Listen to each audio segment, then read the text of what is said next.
Good evening, punters, and welcome to another episode of the TryPod, where we break down every NRL game every week from a betting perspective. This week, we'll be going through the final round of the regular season, round 20. It's been an absolute cracker of a year so far for us on best bets, still sitting at over 60%, which is a huge accomplishment for us, and looking to get through round 20, which should be a crazy round with a winning record once again. Jacob, how you feeling?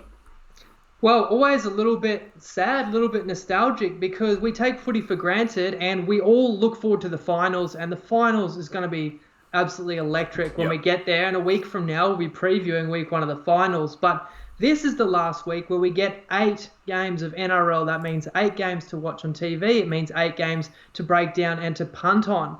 And then next week, we get less games and more scrutiny and potentially less, opportunities to make money. So we have to work as hard as ever and, utilize this final opportunity that we get. And there's some strange games this weekend and there's some, good players that won't be playing. But let's not complain about that. Let's just absolutely attack this round.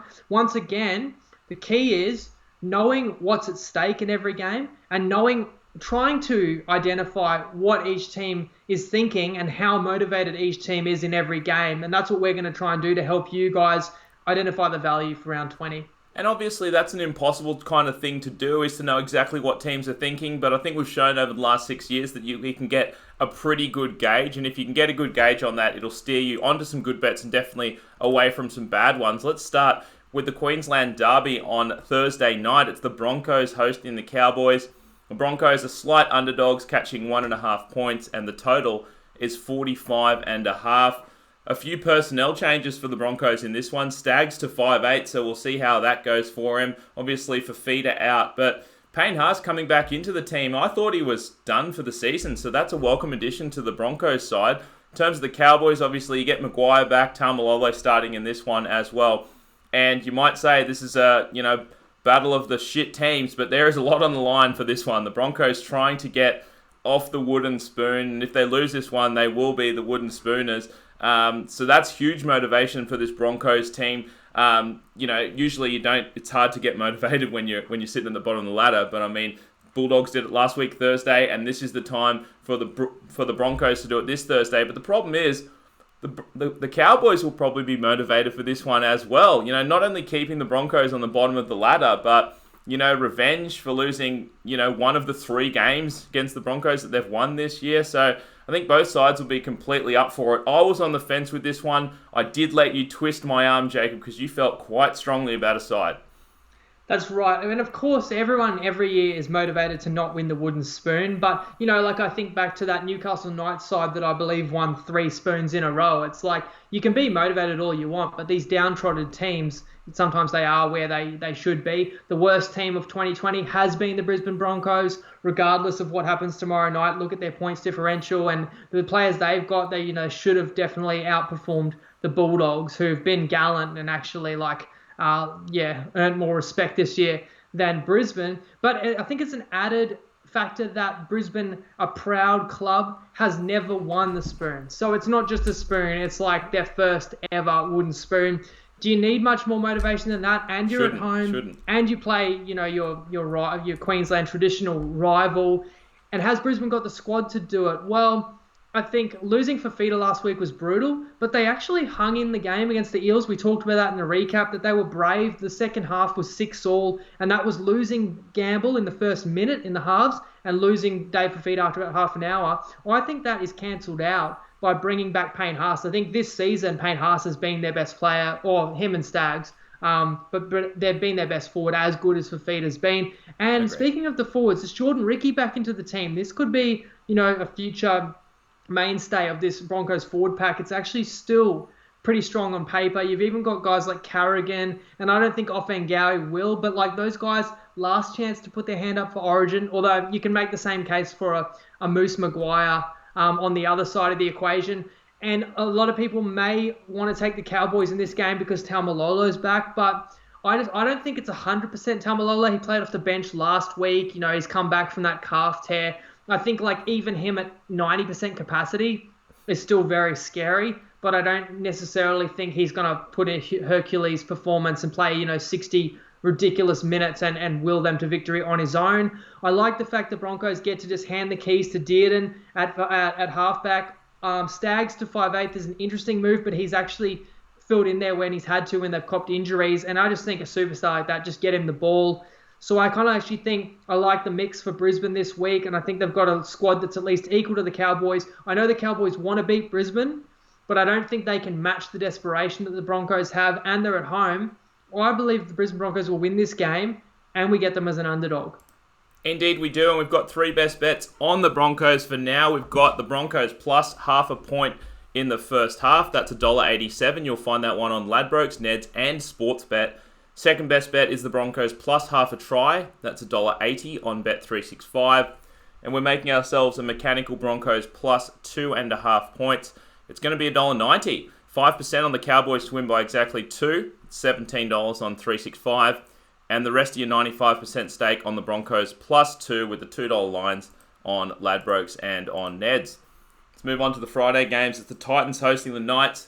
Titans are 3.5 point dogs. The total is 43.5. Not much, a little bit of personnel changes for the Titans, a bit more for the Knights, but Brian Kelly back, so my boy, Corey Thompson, he gets dropped, which I'm never happy about for this Titans side. I love him, but the Knights, you get a huge boost. Bradman Best finally comes back into the team, and he honestly was one of their best when he was healthy. You get Edric Lee back as well, Kurt Mann also, so that's a pretty strong Knights outfit that you're trotting out for the final game of the season, and both teams off pretty big wins last week, but the Knights off the shorter turnaround. But that was really a get-right game for them, and they really showed. I think they really needed that game for their confidence going into finals time. Look, I don't think the Titans are considerably worse than the Knights, and I had a lean towards the Titans in this one before. Jacob, you reminded me that the Knights actually do still want to win this game, because in round 1 of the finals, you still do get to play at those smaller stadiums. So if they were to win this one, they would still get the home final. So that's enough to keep me off the Titans in this one.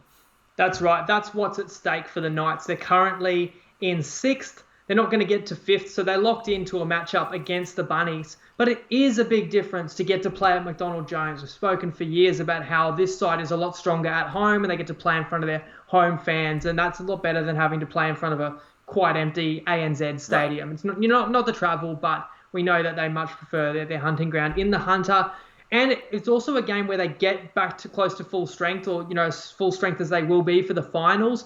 And I think playing on a Friday, you're not so much worried about burnout before the finals. I think you really just want to fine tune, and you want to back up a good performance from Sunday and get this win and secure that home final and build confidence. Like, I look at the team like the Knights. Realistically, they're not going to win the comp this year. They never really were. But for them, a huge achievement would be to win a finals game, and and maybe even at least be competitive in through the finals. Whereas if they flame out in week 1, it's like, yeah, well done, pat on the back for making the finals. Right. But we said from the start of the year we expected them to make the 8. They've got a good list. So I think Adam O'Brien's mentality is not about resting key players anymore to get the best chance to win at the end of October. It's really about playing really well next week. And that involves a good performance on Friday. Whereas for the Titans, what's at stake? Well, how about a 5-game winning streak? That's what they could end the season on. They've won 4 in a row. We got the handicap wrong last week, saying they'd lose to Manly. They were very impressive, albeit Manly was quite poor. But I can't take the Titans because I've just laid out all the reasons why I think the Knights will play well. I'm also not going against the Titans train. We've spoken about it's not a fluke that they're winning these games. There's a huge positive vibe through that club. It's leading straight through nicely to 2021. So this should be quite an entertaining game of footy. We can't find a 60% winning bet on it, unfortunately. So we are staying away from the early Friday game. Let's move on to the Friday late game. And just, how I wish that there was something on the line for this one. The Rabbits hosting the Roosters.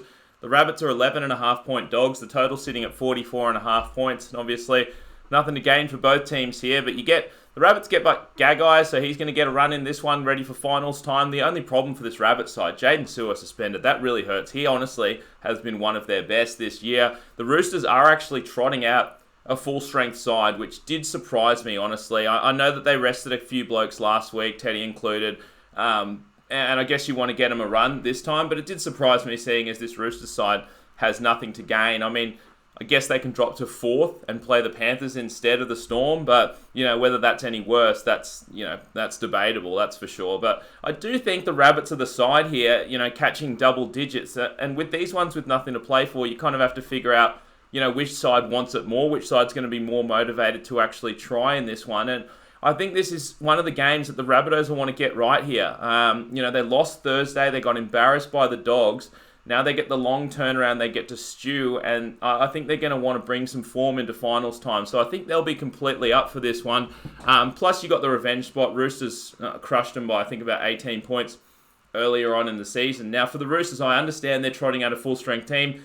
If they play fully motivated, and, they could blow this Rabbitohs team out of the park. But in saying that, there's just a little part of me that says, is there a chance that this Roosters side does actually rest some dudes closer to game time? The Storm have just rested their entire squad. The Roosters are sitting in 3rd. If they win this one, they have to play a rested Storm week 1 of the finals at the sunny coast. So there's just that thing in the back of my mind that says, do the Roosters actually really want to win this one? So I think the Rabbits want it more, and catching double digits, I would lean that way.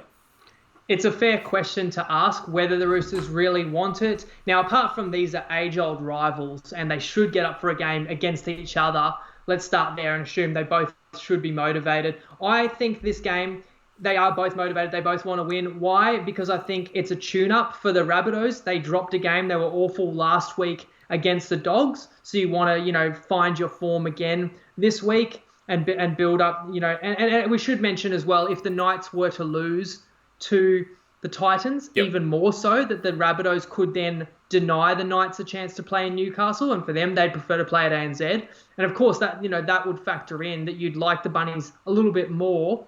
And we should talk about correlated multis and stuff like that. Right. If the Titans pull an upset, you're going to like the Bunnies a bit more. So maybe you play a Titans into Bunnies type multi. But if the Knights win, it does mean the Rabbitohs will know their fate.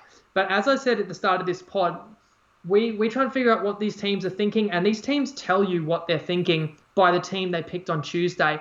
Now, you're saying, could the Roosters rest players? But you can only name a squad with 4 reserves, so you're limited on what you can do because, a player could still get injured at training, stuff like that as well, in terms of trying to play ducks and drakes with resting guys. Right.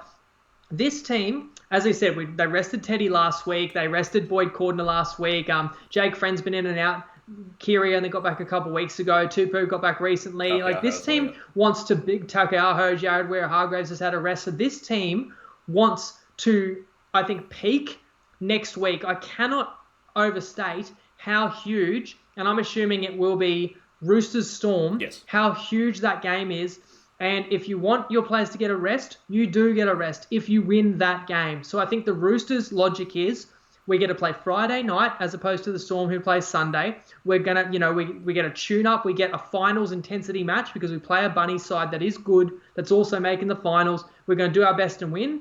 And then we are going to, bring the kitchen sink and play our biggest performance of the year in 2020 in week 1 of the finals. Then we get our bye. We get our 2 weeks, we get our home prelim. That's the pathway to win the comp. So with that all being said, I think the Roosters are going to play as well as they can on Friday night, and this is one of the best teams we've ever seen getting healthy at the right time of the season. And if they do that, I think they will win by more than double digits, so that's why I'm side betting you. Let's do it, a $200 side bet. I will take the Rabbitohs catching double digits. Jacobs on the Roosters. Let's move on to the Saturday afternoon game. It's the Dogs hosting the Panthers. The Bulldogs are plus 14 points, the total sitting at 45.5. And we thought that the Panthers would rest some players for this one, having wrapped up the minor premiership last week, but they have not gone all out like the Raiders and the Storm this week. They're just resting fullback Dylan Edwards, Kickout, and Crichton getting a rest, and they're actually bringing back Tamau and Api Coruscant back into the team after they were rested last week, so a similar sort of type thing to what the Roosters are doing there. Now, the Dogs, they got their signature win last week. On last Thursday, they got off the bottom of the ladder, and that was a huge effort for them. I almost would say that was their grand final to end the season. But in saying that, this Dogs team, they have put in most of the season, and they generally do put in towards the back end of the season. So I think they'll be up for this one. I think whether they're at 100% max effort or maybe 80% depends a little bit on how the Broncos go on Thursday night, because obviously if the Broncos win, then the Dogs will need this one to get off the bottom of the ladder. So, the line does seem high, given that the Panthers are resting some blokes, but you look at this Panthers roster. They are completely legit. I think they've won 14 games in a row now. They're going to, have a lot of people at the stadium here. Apparently, the Panthers have done a marketing drive to try and just pack out this stadium for the minor premiership trophy, I guess, beforehand or whatever. And also, like you say, nothing to play for this Panthers side. It's confidence, it's cohesion, it's keeping that win streak going. And, in the back of their mind, they're probably thinking, can we get to the record 19 wins in a row? So that's a reason not to play against the Panthers. But it's tough to lay that many points, against a dog side that most probably will show up. Yeah, people are going to look at the Dogs catching a lot of points and the Panthers with nothing theoretically to gain from the game and want to lean that way. So you're saying if the Broncos win, and look, of course it's going to be close. We've taken best bets on Broncos as an underdog. I believe they will win, but it could be a close match. If the Broncos win, you're saying that motivates the Bulldogs that little bit more because they would be back down just bottom, slightly, yeah. And they'd have to win to avoid the spoon. But you also could argue it could deflate them a little bit, that they get the great win last week. That's fair. And then this horrible Broncos team actually pulls a win and pushes them right back down. True. Or what? So we just upset the Bunnies, but now to avoid the spoon, we have to upset the Panthers. I can't guarantee that would make me like them anymore, put it this way. And That's conversely, if the Cowboys beat the Broncos, I don't think the Dogs say, oh, well, we don't have anything to achieve on Saturday. At the end of the day, George Alice picked the same 17 that won against against the Bunnies. And I think these guys get the confidence that, the same side's being picked. They're not, blooding any new players for next year. They're treating it as a meaningful game, and they're usually a pretty honest side. Do I want to back them this week against a Penrith side that's a little understrength? As you mentioned, Kickout, Edwards, and Stephen Crichton are all rested.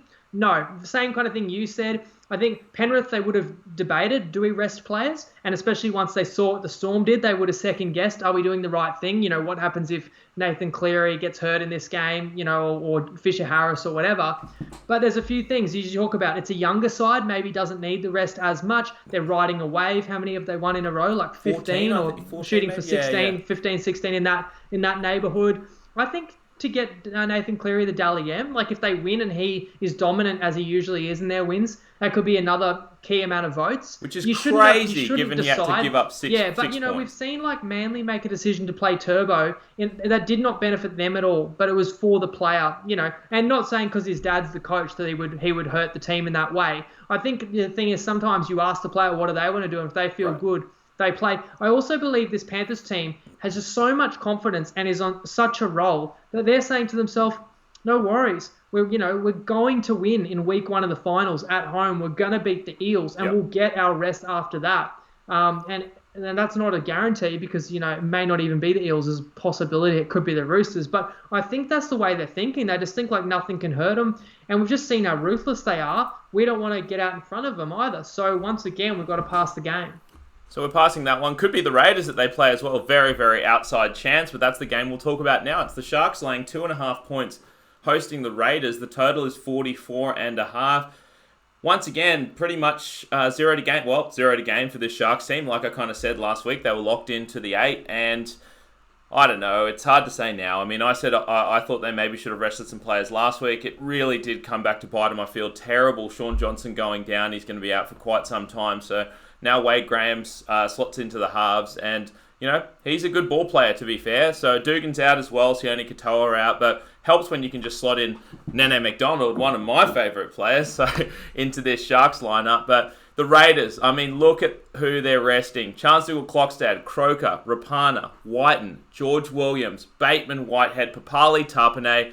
This Raiders team is absolutely depleted, and people ask why you still have a fucking shot at making the top 4. I said this to you last week, Jacob, and I know it's already a massively outside chance that they kind of would have made the 4 anyway. They would have had to win, and then obviously the Eels would have had to lose. But after what happened to Sean Johnson last week, I said to you, does this Raiders side even want the 4? Or do you want to play a terrible Sharks team that's just battered and bruised in round 1? It's almost a walkover. So obviously, that's your answer. They kind of thought the same way that I did. And look, the Raiders guys that are getting a trot in this one, they're going to be playing balls to the wall. And, you line these rosters up. Obviously, the Sharks roster is better. But the thing is, I guess it's the chemistry kind of thing, because this Raiders side is just trotting out these guys that barely played together. So I think that's one advantage that this Sharks team has, definitely, despite not having Sean Johnson in there. Just the chemistry standpoint, they have a slightly better team, and they're at home for this one. And they do want to get some form going into finals time in what's been a brutal season. So I do lean the Sharks in this one. And we should mention, this caught a lot of people by surprise, especially the bookies, because on Tuesday, you could get the Sharks plus 10. Correct. And you did say on Sunday, you flagged that, like, would the Raiders potentially rest players? So that was really good point that you brought up. And I said, I still think that they'll give themselves the best opportunity to make the 4. And when you say it was unlikely, I think of it this way. If they really put their mind to it and they wanted to beat the Sharks this week and they named a full-strength side, they would win that. And they would feel like we can win. So then it's like it all comes down to what's the odds the Tigers could beat the Eels. And wouldn't you say, and we're going to get to that game next, but the betting markets will tell you it's at least a 1 in 4 chance, at least. And honestly, so they it's had also a 1 in 4 chance to make the 4. Sorry, it's also a fact that, like, you know that you're playing the Sharks in round 1. Let's say, pretty much. Do you want to trot out your top players out there and kind of show everything, show your hand? That's right. That is a funny dynamic when two teams meet the final game of the season, and then they actually already know they're playing the next week. And as we say, it'll be dictated by what ends up happening with the Parramatta West Tigers game, but it's the most likely outcome. But I think you make a good point. There's 2 options there, assuming that they could choose. They could get to 4th and play a war against Penrith, and the upside is if you win, you get the bye, you get to a home prelim, just like they did last year. They went and upset the Storm. They got to a home prelim. We know they made the grand final. They were tied with 8 minutes to go. But on the other hand, what Ricky Stewart has chosen is, I'm going to give my team the bye this week. And yes, a couple of their key players are still playing, because only guys that he thinks like need the minutes, or are feeling fresh or whatever. But he's essentially given his team the bye this week. He gets the easiest finals game you could get. Absolutely. Because he's basically happy to play the Sharks the next week. And then they most likely will play a Parramatta side that's just been beaten up by a ruthless Penrith. Yep, exactly. So we always say it's impossible to, win the grand final from outside the 4, but this is the best possible opportunity you could have with that scenario and with the experience and with the quality of this Raiders side. Not only with the guys you've mentioned that are out and how good they are, but there's 4 players on debut. I think we know everything we need to know about this game. The Raiders are punting on it. The Raiders, sure, the players that play want to prove themselves if they're on the fringe, or they want to show that if there's an injury, they want to be in this squad. And sure, they'll come out and they want to bash the Sharks, and some of those players that they'll be bashing will have to be fronting up again next week in an elimination final. I get all that. But the Sharks side, heartbreaking to lose Sean Johnson, but you get your inspirational captain, Wade Graham, back. He's the best ball-playing back rower, I believe, and we've seen him play in the halves before. Connor Tracy's done a good job as well in weeks this year. They've shown they can front up against adversity. They've shown they're a tight squad, and they've shown they're quite a deep squad. The forward pack is better with the likes of Rudolph and Talakai, Hamlin Uele, Aaron Woods, Nakora. That should win the forward battle right there, and I think they do have the better halves as well. So I just think we've got the Sharks team that is better, that just wants to maybe win their final game of 2020, that has no expectations on them whatsoever. But I think if you're the Sharks, you say, look, we have to beat the Raiders reserve team if we even think we can beat their real team next week. So I think the Sharks will come out and play free-flowing footy, but they'll be too good and they'll get a win in front of their home ticketed members, granted not at Shark Park. But Sharkies are going to win this game. And just a general rule, for me, if I'm very confident or pretty solidly confident a team will win and the line is under 4, I'm going to lay those points. Yep, that's fair enough. And just one more thing. It's always kind of tough as a bettor to take a team when the line has shifted so much against your favour. You always sort of lean towards the other one. But in this case, we don't think it's gone quite far enough. We've got 2 best bets on the Sharks. We're making a mechanical Sharks laying 2 points. It's $1.88. 94% of your stake on the Sharks laying 2.5 points at $2 on Ladbrokes and Neds. 6% of your stake on the Sharks to win by exactly 2. That's $17 on Bet365. And the second best bet is the Sharks in a race to 20 market at $1.95 on Sportsbet. That is a great bet. I doubt that will be there for too long. Definitely the best in the market at the moment. Let's move on to the Saturday night game. It's the Tigers hosting the Eels. The Tigers are plus 9.5 points. 42.5 points is the total. these teams always get frisky. They played a chippy game earlier on in the season. The Tigers were up 12-4, and then the Eels kind of just ran over the top of them. But the Tigers, they get back Luke Brooks this week. That's very important. They get back Alex Twal. That's also a huge boost. Look, the Eels, they are still fielding a full-strength team here. So obviously we know what they're trying to do. They're trying to lock up the number 4 spot here. Look, the Tigers were embarrassing last week, to be fair. But, I mean, the Storm, it's very tough. Once they get on top of you, it's hard to come back. But they were tight with the Storm for about half an hour. Well, I think you might have mentioned it, Jacob. Did the Tigers have one eye on this Eels game next week? Perhaps, once that game started getting out of hand. Look, the Eels got their get-right game, and a lot of people were giving shit to the Eels. They haven't been playing very well. I thought that they got right against the Broncos last week. So I have no doubt that the Eels will put in this one, and they'll want to continue that form coming into finals time. Now, the issue is here, and I know that the Eels have named a full-strength squad. Now, the Raiders play right before them, and obviously, as we've discussed, the Raiders have named basically a second-rate squad. The Raiders lose to the Sharks there, then the Eels are locked into that 4 spot, so they would have nothing to play for. So I think we've got, the line at 9.5, I think is... I'd still lean towards the Tigers, even if the Eels field a full-strength team and have full motivation. But you have, a small chance that the Raiders, obviously, that the Eels have nothing to play for in this one. So if that was the case, I would love this Tigers bet. But even so, I think the 9.5 is slightly too high. They always play them tough. I think it's going to be a gritty game with a lot of feeling. Tigers aren't going to be playing finals footy. They're going to put 100% into this one. I just can't see them going away. I think they play for the full 80. They keep it close. I think we have to mention as well, home game for the Tigers and Benji Marshall's last game for the club. Correct. And Chris Lawrence's last game of his career. I think it's been his whole career at the club. And that alone has to be motivation for them to, try to win, send these guys out the right way and to put up a huge performance. So one side of the equation, I think we know we're getting a West Tigers team that will put in. And you know what? I will go back to that last week. And I know we had a side bet, so call me biased if you want. But I don't think they were that bad against the Storm. I know they had 50 burger. Yeah, but I'll tell you one thing, though. As you say, the game was like they got the game back within, can't remember what, within 10 points or something, second half. Yeah. But the winger, Kapoa, speaking of having one eye on next week, I mean, he dropped the ball 3 times for 3 different tries. And I think they would have covered if he'd caught like 2 of them. So, right. They could have actually been a little bit closer last week. But we've made the case why with Twal back, with Brooks back, with plenty of motivation at home, they should perform. Now, they won't beat the Eels if the Eels play their best. The Eels are the better team, and the Eels would not have known that the Raiders were going to kind of pull this shifty and drop half the first grade squad or more. So their mentality, and even though the Raiders have done this, they can't muck around. I've said this before. It would be an utter disgrace and failure for this Eels team, the way they started the first half of the year, if they fell outside the 4. It's just simply not an option for them. They've got to finish in the top 4.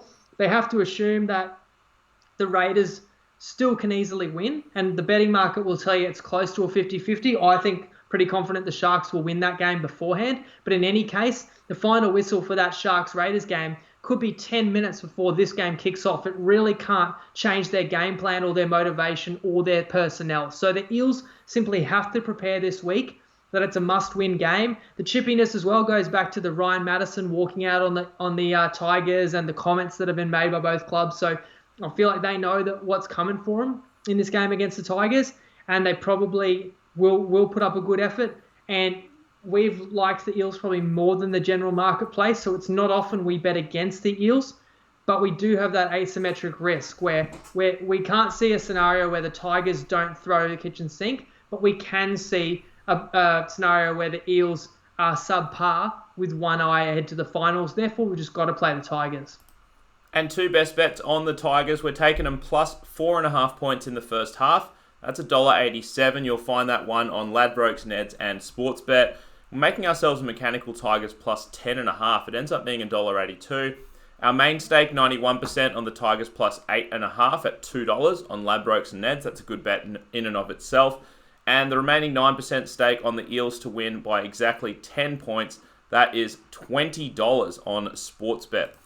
And speaking of correlation, not a huge deal because I said that the Sharks Raiders will finish so close to the start of Eels Right. Tigers, how much can it really impact it? You could go like But first half, massive margin or some shit. Well, I just think generally you can't go too wrong with Sharks into Tigers. Right. No, I totally agree. Just to keep it that simple. Yeah, very simple. And if you wanted to get crazy, you could go like Sharks leading by 20 at halftime or something like that, because then I think it makes it even stronger. Let's move on. No, that's a fair point. To the Warriors, plus 2.5 points hosting the Seagulls. The total is 46.5 points. Shame. RTS obviously out for this one with his hammy, and Turbo out from last week. Would have been a cracker of a game, actually. Would have been a really fun game with those two going up against each other. I think this is going to be a fun one. 2 o'clock on a Sunday afternoon. Last Warriors home game for the season. Last time they'll be playing there probably ever as a home game. In perfect weather. It's going to be about 20 degrees. Sun is shining. I think it's going to be, they're going to throw the ball around here. I think both teams have nothing to play for except pride, basically, at this point. I think they try and put on a bit of a show, have some fun in the final game of the season. And, you know, the Warriors, I think, will have fun last game of the season. And this Manly team, they've gone over a shitload. Looked through their last 8 games. They have gone way over the total in 7 out of their last 8 games. The only one exception was one that scraped under against the Storm, and that was one where the Manly only scored 6 points. So, you know, this Manly defense is not what it was. So I expect this one to go over. And what we didn't mention, actually, is there's going to be some new rules in a couple of games this week, in the 2 basically meaningless games. I mean, don't want to go through the whole lot, but just additional 6 again calls and some playing the ball instead of setting a scrum, essentially just to make it more entertaining, more high scoring. That's going to be the Broncos and Cowboys game that those rules are going to come into play, and this Warriors-Manly game. So that's another reason to like the over in this one, especially in some decently warm weather in the middle of the day. So I would like the over despite it being so high. And the Warriors as dogs putting in one last effort. I know even without RTS I would lean that way. But my main play I think would be the over in this one. Yes, and the reason we probably won't take it, though, is it's fairly obvious. Right, You talked about they're implementing the new rules in the 2 meaningless games. Well, Broncos-Cowboys, we'll all be watching because it's not meaningless because it's for the spoon, but those are the only 2 games where there's no implications on final standings for the finals. So, and this game, this Manly-New Zealand game, like literally doesn't affect, anything that anybody's going to remember beyond 2020. What a year it's been for New Zealand. We've given them a lot of praise and a lot of props every single week for the performances. And even last week, deceiving final score. They were a lot closer to the Raiders. In fact, had things gone a bit differently, they could have even pulled an upset last week.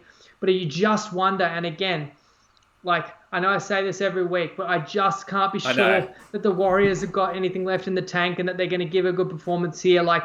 They're getting on a flight the next day to go home. I know they want to do themselves justice with this one final performance, but you can't help but think that they're just ready to exhale. Losing RTS is a big loss. Manly was embarrassed last week, so maybe they can pull motivation from that. They lose Tom Trbojevic, but they haven't had him for the last few months. I still think they are the better roster. Although losing Adam Fanua-Blake is a bit of a gut punch too, and he's actually chosen to join the Warriors. And, fair enough, everyone can do what's best for their family, but I do find it peculiar that he talks about moving there for his family, which implies to me that his family is in Auckland or in New Zealand, but there's no guarantee the Warriors will be playing in New Zealand next year. Right? They could very well be based in New South Wales or even in, Queensland next year, for all we know. You would hope so. And I mean, on that note, there's a worrying statements that were made this week by Nathan Brown, next year's coach, about he says there's still a chance of Roger playing rugby league next year. And I don't know if that was a Freudian slip, but when he says that... Oh, a chance. Yeah, right. A chance of playing rugby league. Right. Making it sound like Roger's not going to be up for another year in Australia because he has a very young family. But I've heard contradictory reports that he could move his family over here. So in any case, I pray, because you guys know we love RTS. I hope that that's not the last we've seen of him. But you as you said, you lent to the Warriors. Again, I just think this is a super unpredictable game that's going to be hard to find any surefire plays. But I do lean the other way. So again, we'll take you on in a side bet, but we have no best bets. And it'll be fun to finally be betting on the Warriors against you, Jacob. That'll be a fun one. Let's get on to the final game of the round. The Dragons are hosting the Storm. The Dragons are laying 2 points, and the total is 44.5. And we should just take 10 seconds to bask in the glory of arguably the 4 greatest best bets that we've ever given out. I know obviously they haven't cashed yet, but yeah, Jacob, you were the one. You alerted me to it. I was actually at the vet, but we're on 4 great plays on the Dragons. And look, we mentioned in last week's pod on Sunday, I said, like, if you're thinking of putting on your NRL multis early for next week, just steer clear of some of these teams like the Storm, because there's a huge chance that they could rest some players, especially now that they're obviously locked in to the number 2 spot. And like you said before, Jacob, next week is the real big one that they want. And Storm are resting everyone, and it's probably easier to say who they're not resting than who they are resting. It's Pappenhausen, and he's been rested a few times throughout the season. It's the Hectic Cheese, he's been out for a little bit as well, and Christian Welch. The rest, not usually in the roster. So, but the Dragons, they've changed up a little bit as well. They've obviously got the new halves pairing. Sullivan and Adam Clune comes back in because Ben Hunt's obviously suspended and Corey Norman has dropped. And honestly, I said at the start of the season, I hate that halves pairing, so, maybe these guys will be even better. But, look, the Dragons are going to be up for this one. It's been a terrible season for them. There's been points in the season they didn't think they had any chance. They were copying at shit from everywhere. Then they thought they were going to make the 8. Everyone thought they were going to make the 8. Now they haven't. So this is one last time to give a really good effort at home. And I think that they do. And for the Storm, like you kind of said, Jacob, with this Raiders side, you know what they're doing. They're just trying to get through the game, get a couple of guys some run that haven't necessarily had as much lately, and get through to next week unscathed. So, this Dragons roster is better. They're at home, and we've got some excellent bets on this one. So let's talk about the rest versus rust and the old debate. And every year, there's always like 1 or 2 teams playing in the final week of the regular season that's locked into a final spot, has nothing to gain, and sometimes still plays key players. And we always say, what are you doing? Rugby league is one of the most physical and brutal punishing sports on the planet. Why put your players in harm's way? But people say you don't want to lose your momentum. You want to keep your cohesion. This year is a unique year. 2020, COVID, right? For one, there were no buys. So that, that attrition on the body has to be considered, that there was that one less, opportunity to let players have a week off. But the other thing is there's no reserve grade. And I think in the past, if you were the Storm and you decided to rest 12 players and pull 12 players from your reserve grade side, or, in this case, their feeder, which would have been the Sunny Coast Falcons. Right. Not that you wouldn't do it, but you would potentially totally derail your reserve grade team that might be playing a must-win final regular season game, or might be playing a week 1 finals game in the Q Cup or something. Like, the logistics of it used to actually be a bit unfair to totally disrupt the feeder club that's also, been putting together a good season, where this year these guys have been in the 30-man squad, training their asses off every week, playing in opposed sessions as the Renegades versus, the starters. And none of these guys have been getting any game time. You actually want to get games into these guys. And we've seen the Roosters have thrown blokes in there and even, lent a couple out, because you never know who's going to get injured in the finals and who you might need to rely on. So it's as important as ever to actually have all your options available to you and have players with match fitness. And they can't climb to first and they can't drop to third. So it just made too much sense. There was no reason at all to play Smith, Munster, and the rest. Obviously, Pappenhausen plays because he needs the run. Right. Same with Brandon and Smith, who's come back from injury, and Welsh is coming back from a stand down. But let's talk about the bet that we got. So this just goes to show you that there are still opportunities. The bookies are not onto everything, because this was not a shock. Like, we didn't get on the Raiders, the Sharks plus 10 against the Raiders, because we didn't get whiff of this. Like, we speculated, but we didn't. But whereas the Storm, there were news reports on Monday that the Storm could have mass changes. In fact, on the radio on Tuesday morning, Bellamy confirmed he was going to rest 10 players. He didn't say who, but he admitted he was resting players. And the line, which was 19.5, and a couple guys in the app tipped it at 19.5, which is great. The line was still 17.5, 16.5, or 15.5 on Tuesday morning, so yesterday morning, after Bellamy had said he was resting 10. And when I heard that, I knew that in that 10 would be all those key players, obviously Smith and Munster and the likes. So it was just, it made too much sense not to jump on the Dragons, so we took plus 16.5, best available line, $1.90. We couldn't get plus 8.5 first half. That disappeared overnight. But we got plus 8.5 second half. We took the Dragons team total over 12.5, which I think now is doubled. I think their team total is more like 24.5. Would be or at roughly. least 22.5. Took Storm under 30.5. That's down like 18.5. So you talk about getting incredible line value. But I also want to talk about how people in the group were still saying, oh, it doesn't matter. Storm's second grade side will beat them and stuff. And Yeah. you just like, look, you can say that all you want, but didn't people learn their lesson? Everyone said, oh, Storm will be too good for the Eels in that game. We really tried to highlight that game that, like, no, actually, when you lose like 4 sensational players, your team doesn't play as well. And in this case, they're losing like 10 or 12 key players. They're nowhere near the same side. Have a look at this Storm team on paper. Like, they're not even going to be close. And it doesn't even matter. I know what you're saying. Like, people, like, when the line moved to like 10, they were saying, oh, you'd lay 9.5 with the Storm. Then the line moved to pick. Now Dragons are favourites. And people are saying, well, it's still a shit bet. Storm could beat them with any team. But, like, and I'd like to say, you know, obviously you were making the point that, like, yes, Dragons will win this game because obviously, like, you know, Storm are resting everyone. But I'd just like to say, look, yes, there's still a chance that the Storm win this one. Does not make it a shit bet.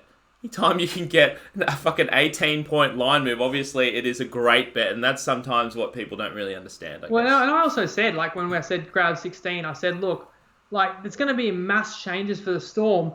Am I saying the Storm won't win? No, like, otherwise I would have said unleash on Dragons at $7.50, Right. you know, straight up, which was a great bet, but was not, you know, not a certain thing. Whereas I feel like plus 16.5 is as close you get to it as a sure thing in a $1.90 market. And we have said we think the Dragons are ready for the season to end. So I wanted to address that because now we've backflipped and we're taking the Dragons. And if an 18-point line move doesn't justify it, I believe that if they were playing a full-strength Storm, they would you know, have a tough time after being flogged by the Knights to really motivate themselves because they'd kind of know they were in for a hiding to nothing in the final game of the season. You find out the Storm aren't playing all their stars. Now you know you're not going to get flogged if you have a crack. On top of that, it's embarrassing if you lose at home against another team's second grade squad. So all of a sudden now you are expected to win. There's some expectation. And I like the fact that they're blooding a few young players that should be hungry. And there still are a few players in this squad that, you know, are still quality first graders. So I do believe the Dragons will win. One other point I guess we want to touch on because this line's moved, well, you know, it was what, 19.5 at its highest. And I've seen it as low as 22. I've seen it as high as 2.5 the other way.